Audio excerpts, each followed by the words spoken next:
All right. How you guys doing today? I'm Dave with the Longboard House and the Paddleboard House in Atlantic, Florida. And I'm going to do a quick video today. Obviously, I'm a pretty big guy, 6 foot 250. We're going to do a video on some boards for the bigger guys. So if you're in the 180 pound class or below, probably not nothing you want to watch. But if you got a nickname of Big Daddy, Big Kalama, or Tiny, this might be, and you surf, this might be something you want to watch. When you go into a surf shop as a big guy, there's always two questions that are always told to you, that you always ask, is I need something with a lot of volume to float me, and I need something that'll paddle faster, that's a little longer, to try and keep up with the guy that's 160, 170 pounds.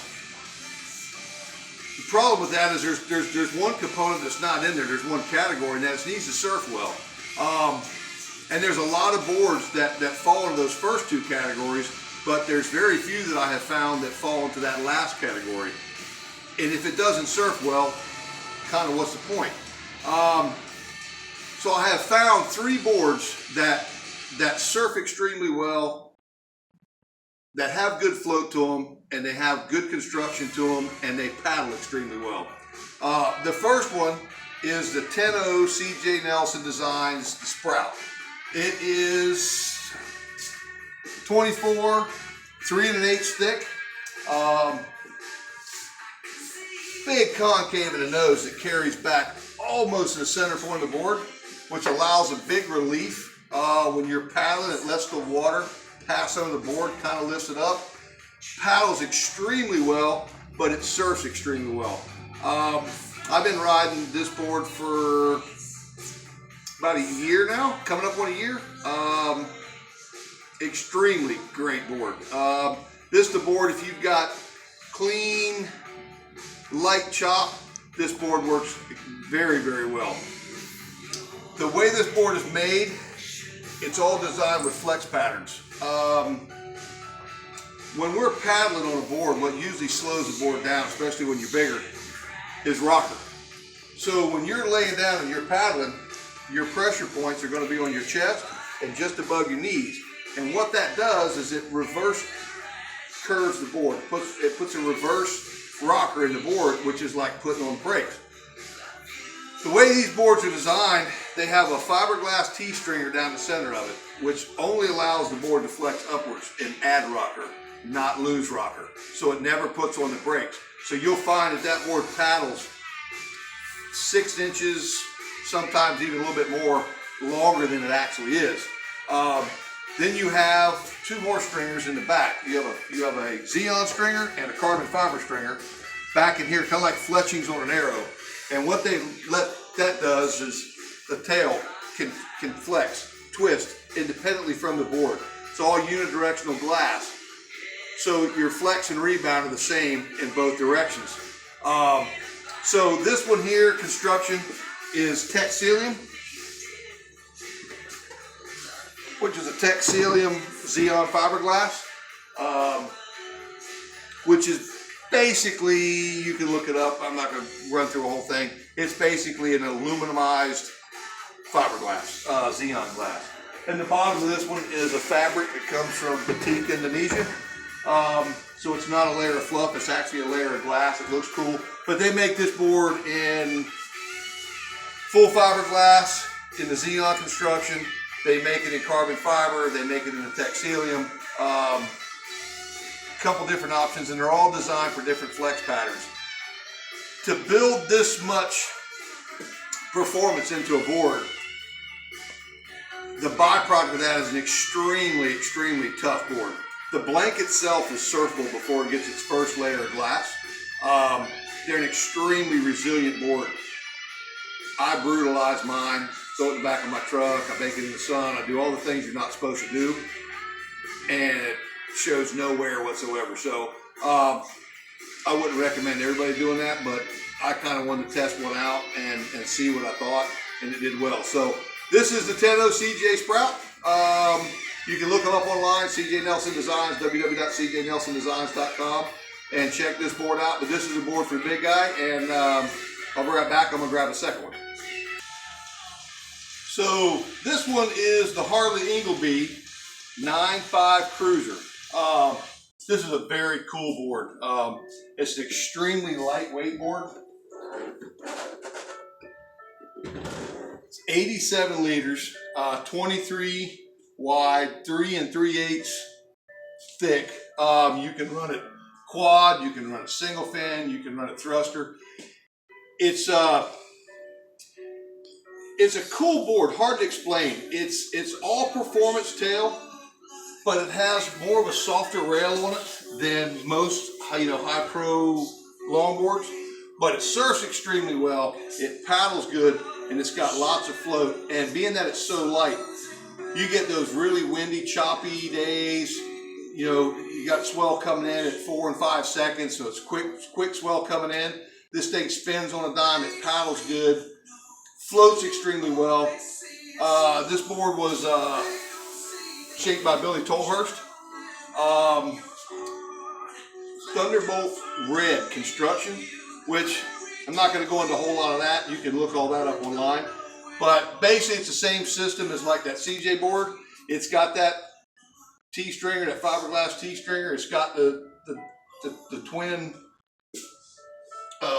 stringers throughout the tail that give it that flex and twist pattern.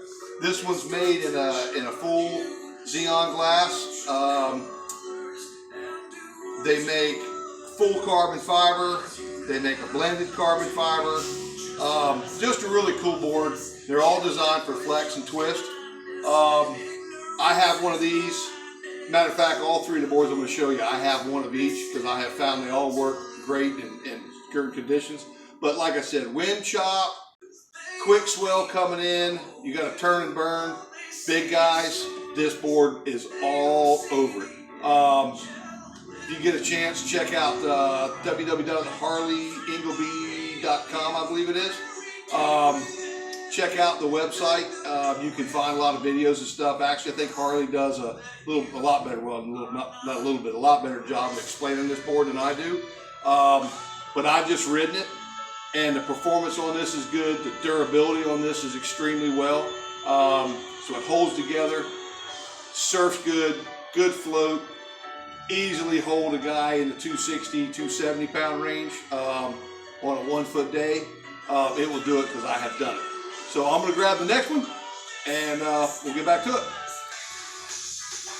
And that website on that last one, the Harley Ingleby board, I checked it. It's www.harleyinglebysurf.com. So, all right. So this is, last certainly not least, this is the Guy Takayama model Hoku.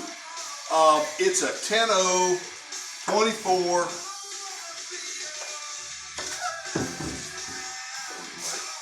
Three and a quarter.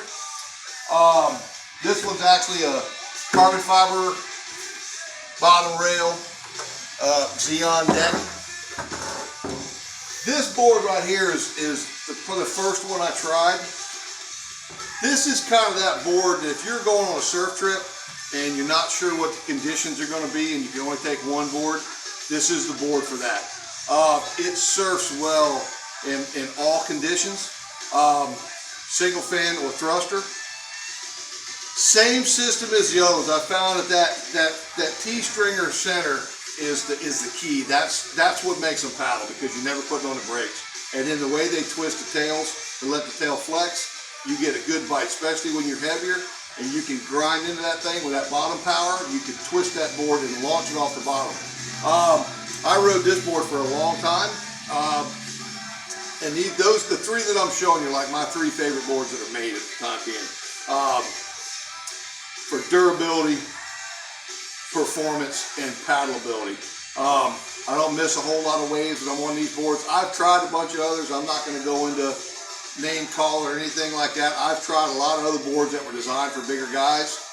And typically they will do what they say they'll do. They'll float you, they paddle well. They just don't surf very good. And if they don't surf that good, I don't see the point in it. But anyway, so this board right here, I'll give you a little rundown on it. It'll carry me up at 250. I can surf this in a 1 foot day. I've surfed this in a well overhead day. Light to moderate chop. heavy wind. The boards, construction-wise, the carbon fiber with the Xeon deck and the full carbon fiber are the lightest boards made. They go all the way up. They also make these in a Textilium as well, like the CJ Sprout that I showed you earlier. So they vary in construction, and the construction is more designed for flex and twist than it is looks or price appearance. There's very little price difference between them. It's very minimal. But anyway, so check this one out, www.guytakayamasurf.com, www.harleyinglebysurf.com, and www.cjnelsondesigns.com. If you're looking for the Sprout, you're looking for the Cruiser, and you're looking for the Hoku. And like I said, all three of these boards surf. They're in a lot of shops, Longboard House, shops up the East Coast, all through California. But if you get a chance, I know the company does a lot of demos here and there. Get on one and try one, and you'll be putting one of these in your quiver. I have no doubt about it. So thanks for the time. Thanks for listening. And get out there and go catch some waves, man. We'll see you guys later.